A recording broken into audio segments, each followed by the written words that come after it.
قال ألم أقل لك إنك لن تستطيع معي صبرا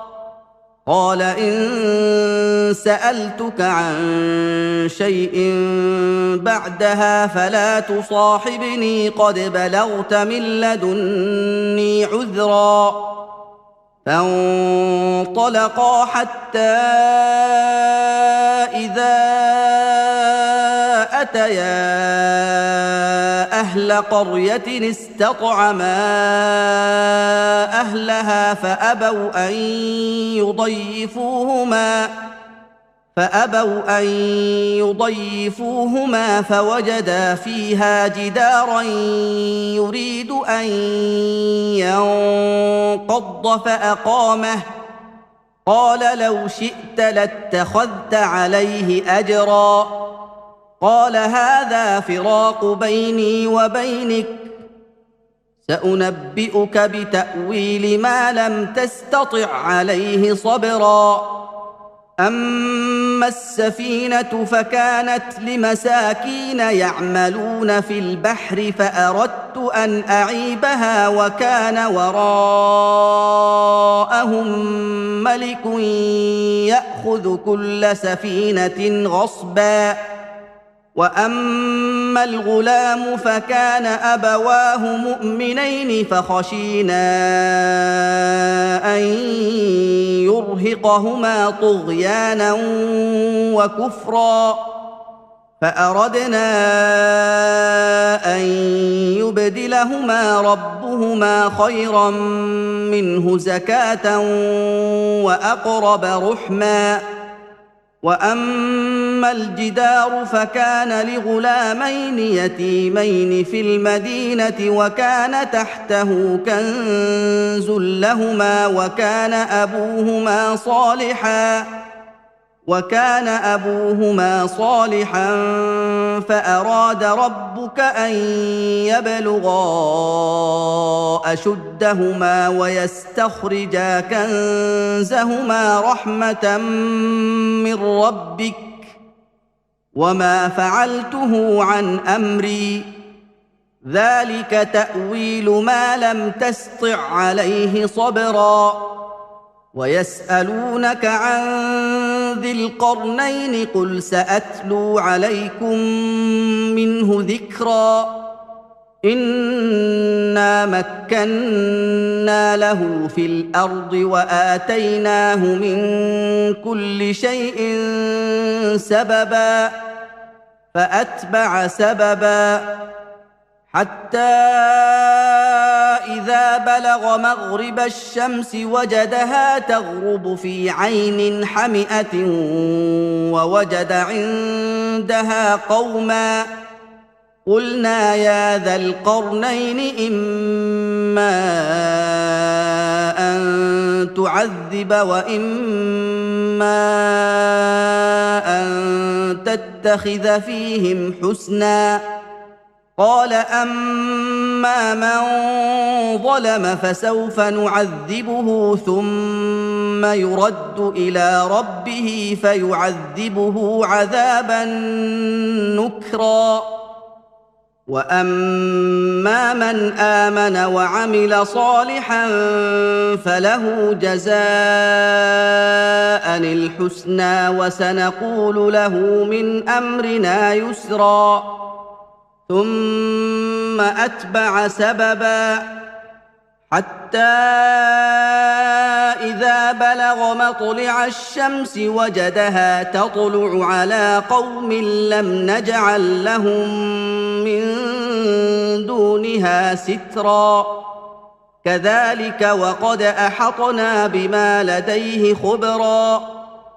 ثم أتبع سببا حتى إذا بلغ بين السدين وجد من دونهما قوما لا يكادون يفقهون قولا قالوا يا ذا القرنين إن يأجوج ومأجوج مفسدون في الأرض فهل نجعل لك خرجا على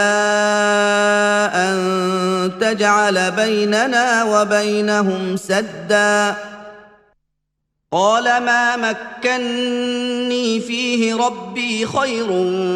فأعينوني بقوة أجعل بينكم وبينهم ردما آتوني زبر الحديد حتى إذا ساوى بين الصدفين قال انفخوا حتى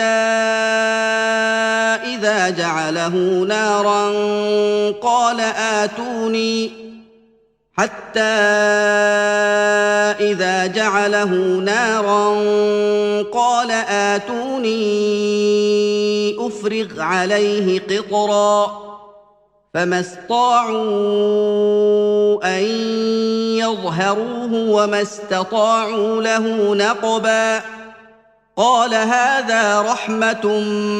من ربي فإذا جاء وعد ربي جعله دكاء وكان وعد ربي حقا وتركنا بعضهم يومئذ يموج في بعض ونفخ في الصور فجمعناهم جمعا وعرضنا جهنم يومئذ للكافرين عرضا الذين كانت أعينهم في غطاء عن ذكري وكانوا لا يستطيعون سمعا أفحسب الذين كفروا أن يتخذوا عبادي من دوني أولياء إنا أعتدنا جهنم للكافرين نزلا قل هل ننبئكم بالأخسرين أعمالا الذين ضل سعيهم في الحياة الدنيا وهم يحسبون أنهم يحسنون صنعا أولئك الذين كفروا بآيات ربهم ولقائه فحبطت أعمالهم فلا نقيم لهم يوم القيامة وزنا ذلك جزاؤهم جهنم بما كفروا واتخذوا آياتي ورسلي هزوا إن الذين آمنوا وعملوا الصالحات كانت لهم جنات الفردوس نزلا خالدين فيها لا يبغون عنها حولا قل لو كان البحر مدادا لكلمات ربي لنفد البحر قبل أن تنفد كلمات ربي ولو جئنا بمثله مددا قل إنما أنا بشر مثلكم يوحى إلي أنما إلهكم إله واحد فمن كان يرجو لقاء ربه فليعمل عملا صالحا ولا يشرك بعبادة ربه أحدا بسم الله الرحمن الرحيم كافها يا عين صاد ذكر رحمة ربك عبده زكريا إذ نادى ربه نداء خفيا قال رب إني وهن العظم مني واشتعل الرأس شيبا ولم أكن بدعائك رب شقيا وإني خفت الموالي من ورائي وكانت امرأتي عاقرا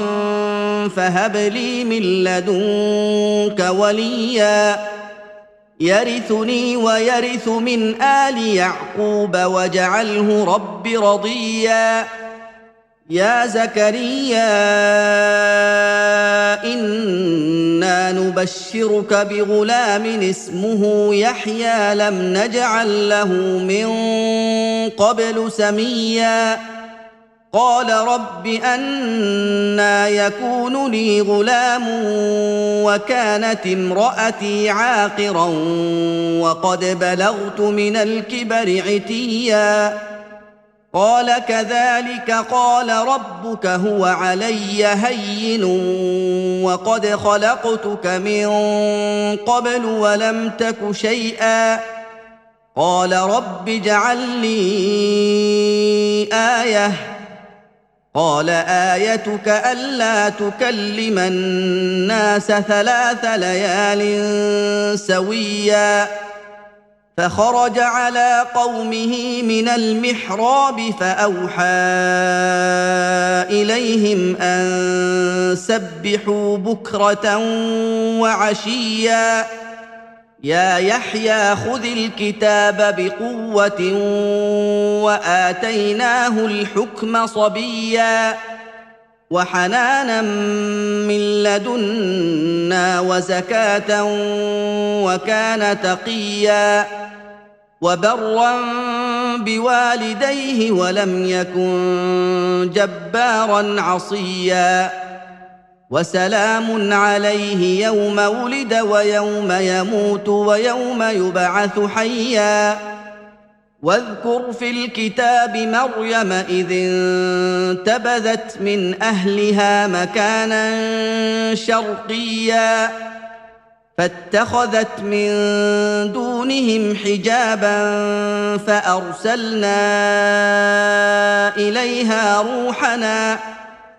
فأرسلنا إليها روحنا فتمثل لها بشرا سويا قالت إني أعوذ بالرحمن منك إن كنت تقيا قال إنما أنا رسول ربك لأهب لك غلاما زكيا قالت أنى يكون لي غلام ولم يمسسني بشر ولم أك بغيا قال كذلك قال ربك هو علي هين ولنجعله آية للناس ورحمة منا وكان أمرا مقضيا فحملته فانتبذت به مكانا قصيا فأجاءها المخاض إلى جذع النخلة قالت يا ليتني مت قبل هذا وكنت نسيا منسيا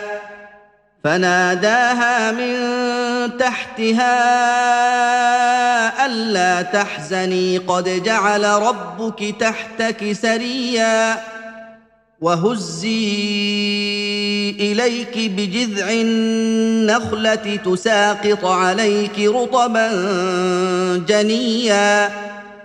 فكلي واشربي وقري عينا فإما ترين من البشر أحدا فقولي إني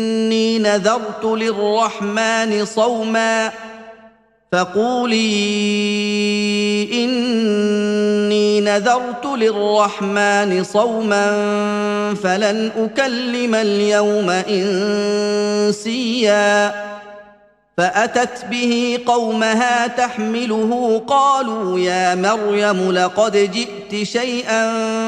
فريا يا أخت هارون ما كان أبوك امرأ سوء وما كانت أمك بغيا فاشارت اليه قالوا كيف نكلم من كان في المهد صبيا قال اني عبد الله اتاني الكتاب وجعلني نبيا وجعلني مباركا اينما كنت واوصاني بالصلاه والزكاه ما دمت حيا وبرا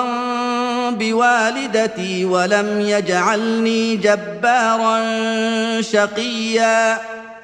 والسلام علي يوم ولدت ويوم اموت ويوم ابعث حيا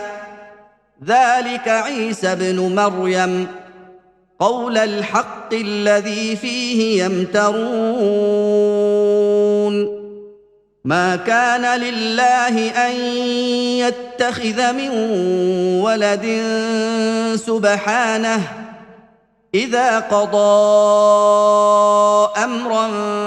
فانما يقول له كن فيكون وان الله ربي وربكم فاعبدوه هذا صراط مستقيم فاختلف الاحزاب من بينهم فويل للذين كفروا من مشهد يوم عظيم اسمع بهم وابصر يوم ياتوننا لكن الظالمون اليوم في ضلال مبين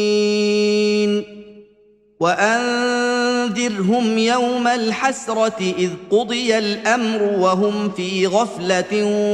وهم لا يؤمنون انا نحن نرث الارض ومن عليها والينا يرجعون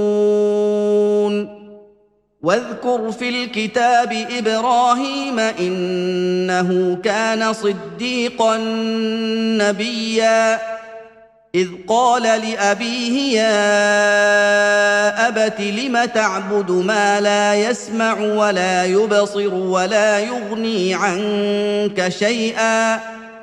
يا ابت اني قد جاءني من العلم ما لم ياتك فاتبعني اهدك صراطا سويا يا ابت لا تعبد الشيطان ان الشيطان كان للرحمن عصيا يا ابت اني اخاف ان يمسك عذاب من الرحمن فتكون للشيطان وليا قال اراغب انت عن الهتي يا ابراهيم لئن لم تنته لارجمنك واهجرني مليا قال سلام عليك ساستغفر لك ربي انه كان بي حفيا واعتزلكم وما تدعون من دون الله وادعو ربي عسى الا اكون بدعاء ربي شقيا فلما اعتزلهم وما يعبدون من دون الله وهبنا له اسحاق ويعقوب وكلا جعلنا نبيا ووهبنا لهم من رحمتنا وجعلنا لهم لسان صدق عليا واذكر في الكتاب موسى انه كان مخلصا وكان رسولا نبيا وناديناه من جانب الطور الايمن وقربناه نجيا ووهبنا له من رحمتنا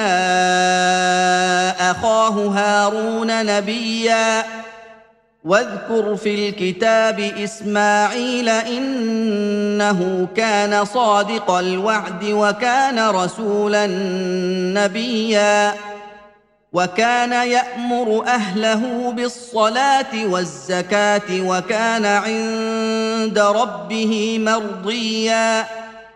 واذكر في الكتاب ادريس انه كان صديقا نبيا ورفعناه مكانا عليا اولئك الذين انعم الله عليهم من النبيين من ذريه ادم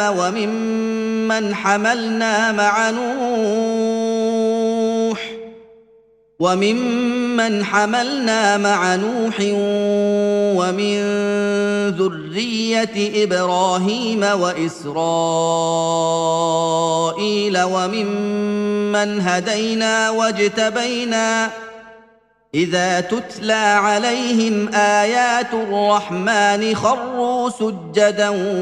وبكيا فخلف من بعدهم خلف أضاعوا الصلاة واتبعوا الشهوات فسوف يلقون غيا إلا من تاب وآمن وعمل صالحا فأولئك يدخلون الجنة ولا يظلمون شيئا جنات عدن التي وعد الرحمن عباده بالغيب إنه كان وعده مأتيا لا يسمعون فيها لغوا إلا سلاما ولهم رزقهم فيها بكرة وعشيا تلك الجنة التي نورث من عبادنا من كان تقيا وما نتنزل إلا بأمر ربك له ما بين أيدينا وما خلفنا وما بين ذلك وما كان ربك نسيا رب السماوات والأرض وما بينهما فاعبده واصطبر لعبادته هل تعلم له سميا ويقول الإنسان أإذا ما مت لسوف أخرج حيا أولا يذكر الإنسان أنا خلقناه من قبل ولم يك شيئا فوربك لنحشرنهم والشياطين ثم لنحضرنهم حول جهنم جثيا ثم لننزعن من كل شيعة أيهم أشد على الرحمن عتيا ثم لنحن أعلم بالذين هم أولى بها صليا وإن منكم إلا واردها كان على ربك حتما مقضيا ثم ننجي الذين اتقوا ونذر الظالمين فيها جثيا وإذا تتلى عليهم آياتنا بينات قال الذين كفروا للذين آمنوا أي الفريقين خير مقاما قال الذين كفروا للذين آمنوا أي الفريقين خير مقاما وأحسن نديا وكم أهلكنا قبلهم من قرن هم أحسن أثاثا ورئيا قل من كان في الضلالة فليمدد له الرحمن مدا حتى إذا رأوا ما يوعدون إما العذاب وإما الساعة فسيعلمون من هو شر مكانا وأضعف جندا ويزيد الله الذين اهتدوا هدى والباقيات الصالحات خير عند ربك ثوابا وخير مردا أفرأيت الذي كفر بآياتنا وقال لأوتين مالا وولدا أطلع الغيب أم اتخذ عند الرحمن عهدا كلا سنكتب ما يقول ونمد له من العذاب مدا ونرثه ما يقول ويأتينا فردا واتخذوا من دون الله آلهة ليكونوا لهم عزا كلا سيكفرون بعبادتهم ويكونون عليهم ضدا ألم تر أنا أرسلنا الشياطين على الكافرين تؤزهم أزا فلا تعجل عليهم إنما نعد لهم عدا يوم نحشر المتقين إلى الرحمن وفدا ونسوق المجرمين إلى جهنم وردا لا يملكون الشفاعة إلا من اتخذ عند الرحمن عهدا وقالوا اتخذ الرحمن ولدا لقد جئتم شيئا إدا تكاد السماوات يتفطرن منه وتنشق الأرض وتخر الجبال هدا أن دعوا للرحمن ولدا وما ينبغي للرحمن أن يتخذ ولدا إن كل من في السماوات والأرض إلا آتي الرحمن عبدا لقد أحصاهم وعدهم عدا وكلهم آتيه يوم القيامة فردا إن الذين آمنوا وعملوا الصالحات سيجعل لهم الرحمن ودا فإنما يسرناه بلسانك لتبشر به المتقين وتنذر به قوما لدا وكم أهلكنا قبلهم من قرن هل تحس منهم من أحد أو تسمع لهم ركزا بسم الله الرحمن الرحيم طه ما أنزلنا عليك القرآن لتشقى إلا تذكرة لمن يخشى تنزيلا ممن خلق الأرض والسماوات العلى الرحمن على العرش استوى له ما في السماوات وما في الأرض وما بينهما وما تحت الثرى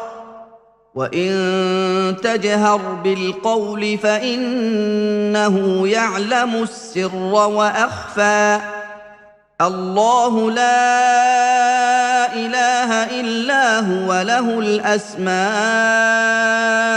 الحسنى وهل أتاك حديث موسى إذ رأى نارا فقال لأهلهم كثوا إني آنست نارا لعلي آتيكم منها بقبس أو أجد على النار هدى فلما أتاها نودي يا موسى إني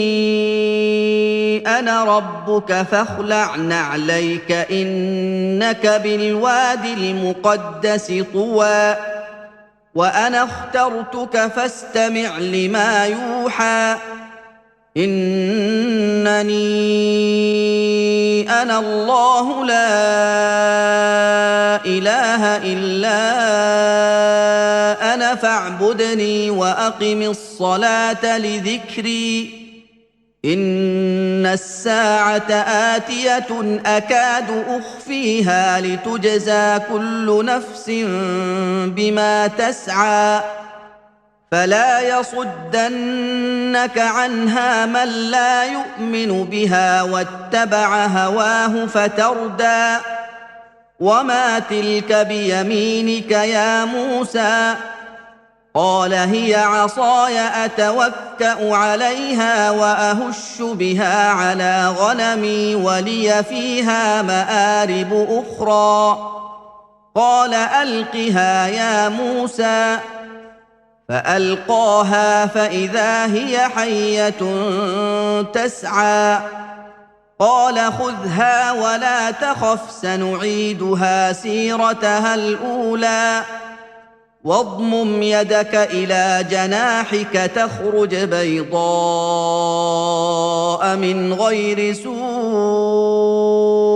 آية أخرى لنريك من آياتنا الكبرى اذهب إلى فرعون إنه طغى قال رب اشرح لي صدري ويسر لي أمري واحلل عقدة من لساني يفقه قولي واجعل لي وزيرا من أهلي هارون أخي أشدد به أزري وأشركه في أمري كي نسبحك كثيرا ونذكرك كثيرا إنك كنت بنا بصيرا قال قد أوتيت سؤلك يا موسى ولقد مننا عليك مرة أخرى إذ أوحينا إلى أمك ما يوحى أن اقذفيه في التابوت فاقذفيه في اليم فليلقه اليم بالساحل يأخذه عدو لي وعدو له وألقيت عليك محبة مني ولتصنع على عيني إذ تمشي أختك فتقول هل أدلكم على من يكفله فرجعناك إلى أمك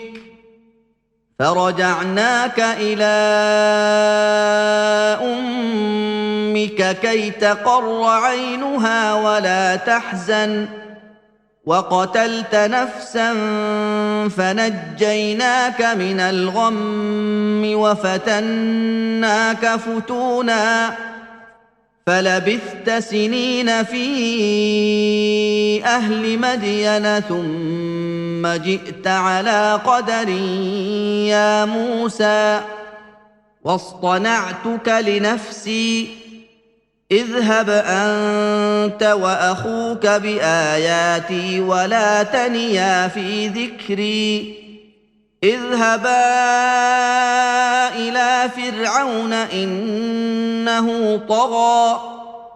فقولا له قولا لينا لعله يتذكر أو يخشى قالا ربنا إننا إننا نخاف أن يفرط علينا أو أن يطغى قال لا تخافا إنني معكما أسمع وأرى فأتياه فقولا إنا رسولا ربك فأرسل معنا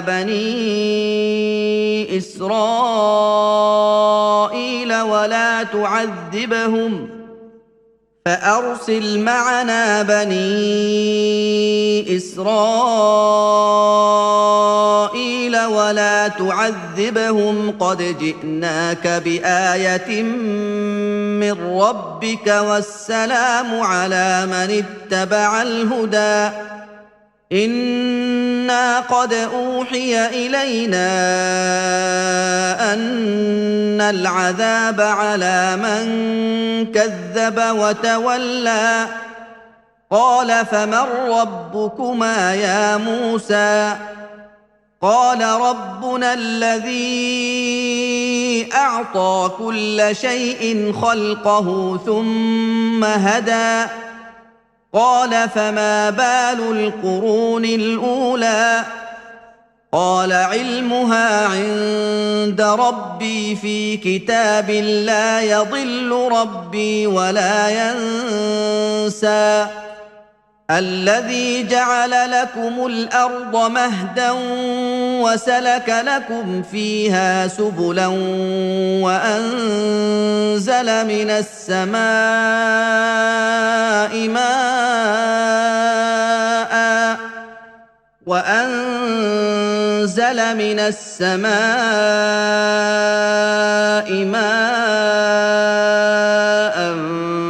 فأخرجنا به أزواجا من نبات شتى كلوا وارعوا أنعامكم إن في ذلك لآيات لأولي النهى منها خلقناكم وفيها نعيدكم ومنها نخرجكم تارة أخرى ولقد أريناه آياتنا كلها فكذب وأبى قال أجئتنا لتخرجنا من أرضنا بسحرك يا موسى فلنأتينك بسحر مثله فاجعل بيننا وبينك موعدا لا نخلفه نحن ولا أنت مكانا سوى قال موعدكم يوم الزينة وأن يحشر الناس ضحى فتولى فرعون فجمع كيده ثم أتى قال لهم موسى ويلكم لا تفتروا على الله كذبا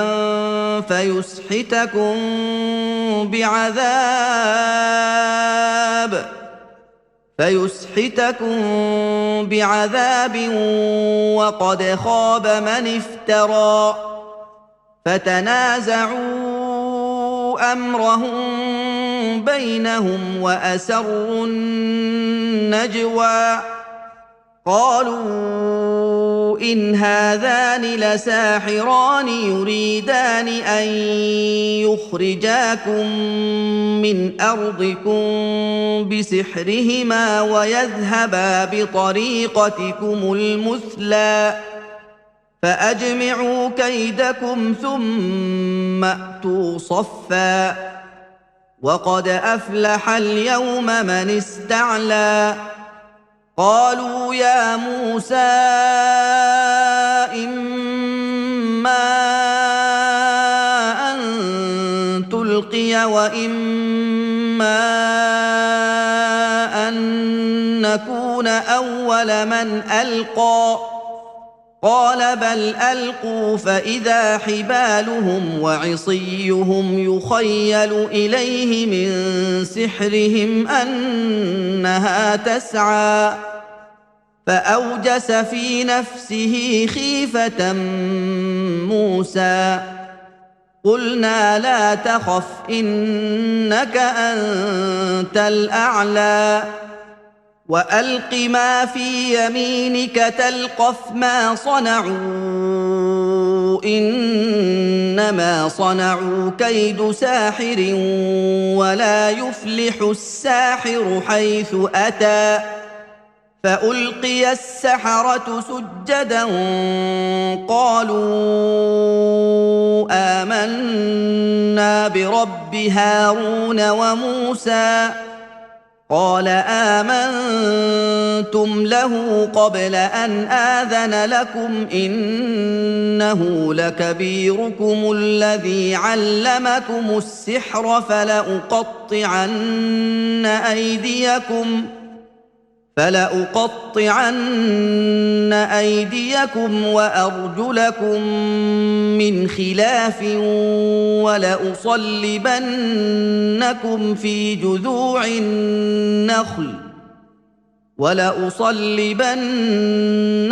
في جذوع النخل ولتعلمن أينا أشد عذابا وأبقى قالوا لن نؤثرك على ما جاءنا من البينات والذي فطرنا فاقض ما أنت قاض إنما تقضي هذه الحياة الدنيا إنا آمنا بربنا ليغفر لنا خطايانا وما أكرهتنا عليه من السحر والله خير وأبقى إنه من يأت ربه مجرما فإن له جهنم لا يموت فيها ولا يحيا ومن يأته مؤمنا قد عمل الصالحات فأولئك لهم الدرجات العلى جنات عدن تجري من تحتها الأنهار خالدين فيها وذلك جزاء من تزكى ولقد أوحينا إلى موسى أن أسر بعبادي فاضرب لهم طريقا في البحر يبسا لا تخاف دركا ولا تخشى فأتبعهم فرعون بجنوده فغشيهم من اليم ما غشيهم وأضل فرعون قومه وما هدى يا بني إسرائيل قد أنجيناكم من عدوكم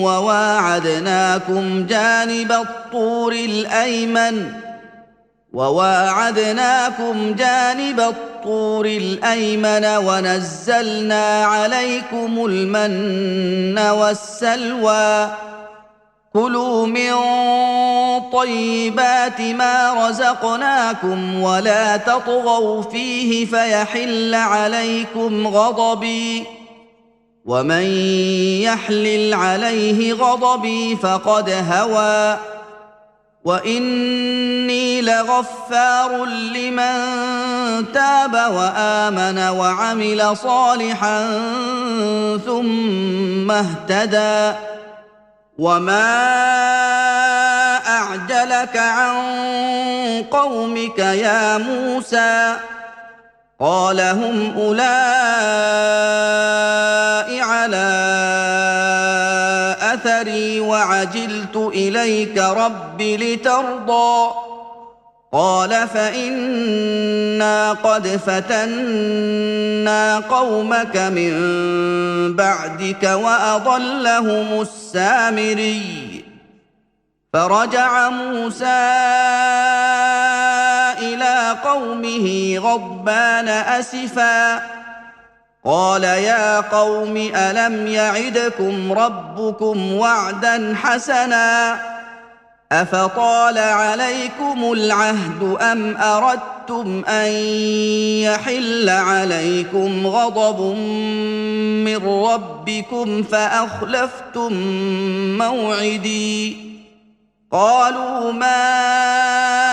أخلفنا موعدك بملكنا ولكننا حملنا أوزارا من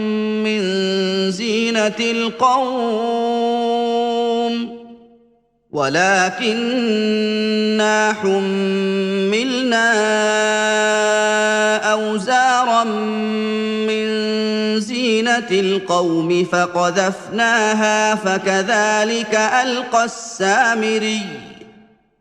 فأخرج لهم عجلا جسدا له خوار فقالوا هذا إلهكم وإله موسى فنسي أفلا يرون ألا يرجع إليهم قولا ولا يملك لهم ضرا ولا نفعا ولقد قال لهم هارون من قبل يا قوم إنما فتنتم به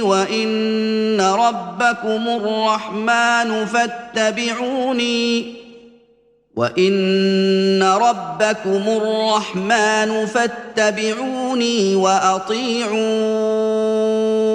أمري قالوا لن نبرح عليه عاكفين حتى يرجع إلينا موسى قال يا هارون ما منعك إذ رأيتهم ضلوا ألا تتبعني أفعصيت أمري قال يا ابن أم لا تأخذ بلحيتي ولا برأسي إني خشيت أن تقول فرقت بين بني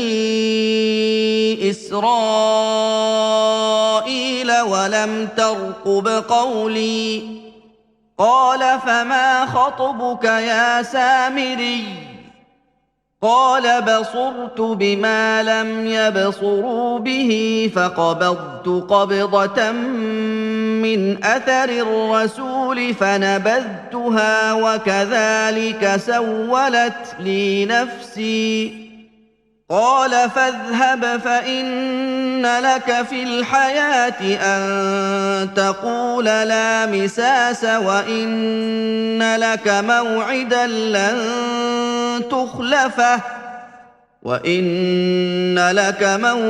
لن تخلفه وانظر إلى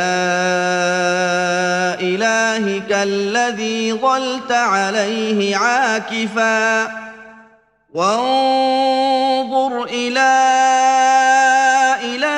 الذي ظلت عليه عاكفا لنحرقنه ثم لننسفنه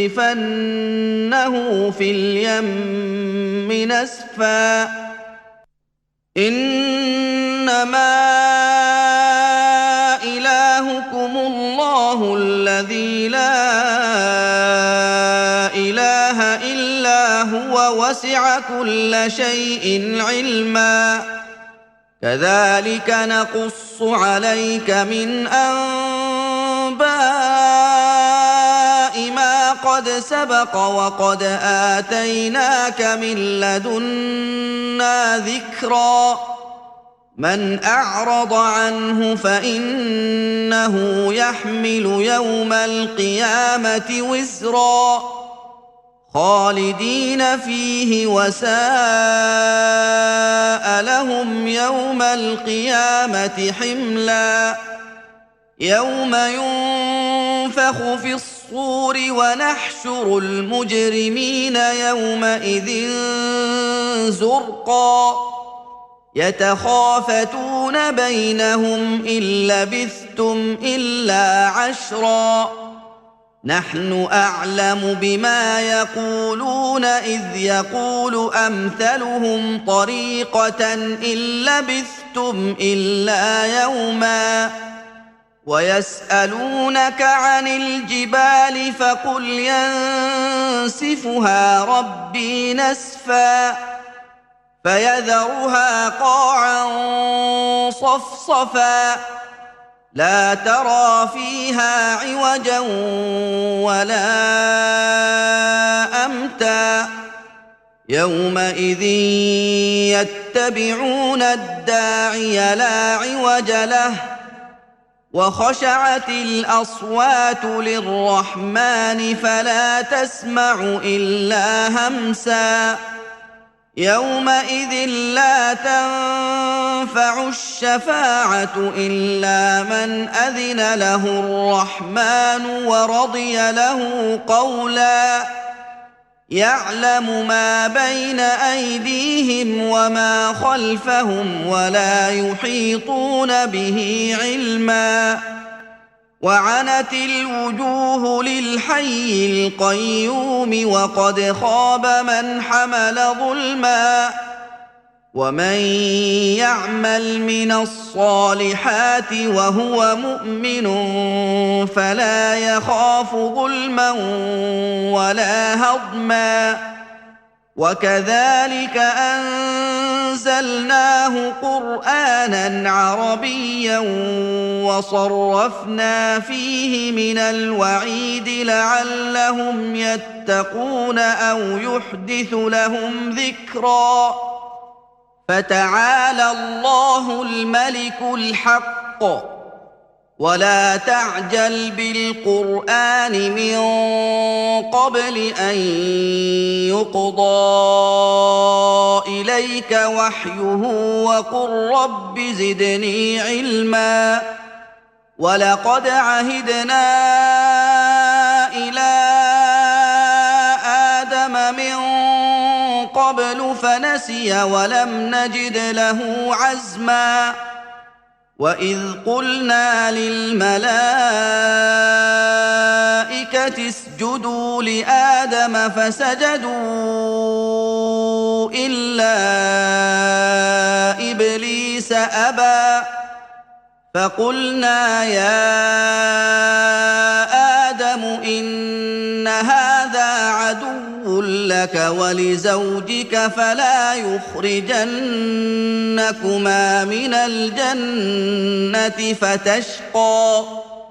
إن لك ألا تجوع فيها ولا تعرى وأنك لا تظمأ فيها ولا تضحى فوسوس إليه الشيطان قال يا آدم هل أدلك على شجرة الخلد وملك لا يبلى فأكلا منها فبدت لهما سوآتهما وطفقا يخصفان عليهما من ورق الجنة وعصى آدم ربه فغوى ثم اجتباه ربه فتاب عليه وهدى قال اهبطا منها جميعا بعضكم لبعض عدو فإما يأتينكم مني هدى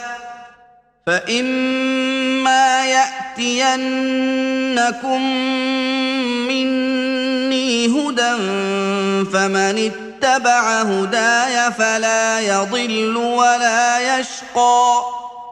ومن اعرض عن ذكري فان له معيشه ضنكا ونحشره يوم القيامه اعمى قال رب لم حشرتني اعمى وقد كنت بصيرا قال كذلك اتتك اياتنا فنسيتها وكذلك اليوم تنسى وكذلك نجزي من اسرف ولم يؤمن بايات ربه ولعذاب الاخره اشد وابقى افلم يهد لهم كم اهلكنا قبلهم من القرون يمشون في مساكنهم ان في ذلك لايات لاولي النهى ولولا كلمه سبقت من ربك لكان لزاما واجل مسمى فاصبر على ما يقولون وسبح بحمد ربك قبل طلوع الشمس وقبل غروبها وسبح بحمد ربك قبل طلوع الشمس وقبل غروبها ومن آناء الليل فسبح وأطراف النهار لعلك ترضى ولا تمدن عينيك إلى ما متعنا به أزواجا منهم زهرة الحياة الدنيا لنفتنهم فيه ورزق ربك خير وأبقى وأمر أهلك بالصلاة واصطبر عليها لا نسألك رزقا نحن نرزقك والعاقبة للتقوى وقالوا لولا يأتينا بآية من ربه أولم تأتهم بينة ما في الصحف الأولى ولو أنا أهلكناهم بعذاب من قبله لقالوا ربنا لولا أرسلت إلينا رسولا فنتبع آياتك من قبل أن نذل ونخزى قل كل متربص فتربصوا فستعلمون من أصحاب الصراط السوي ومن اهتدى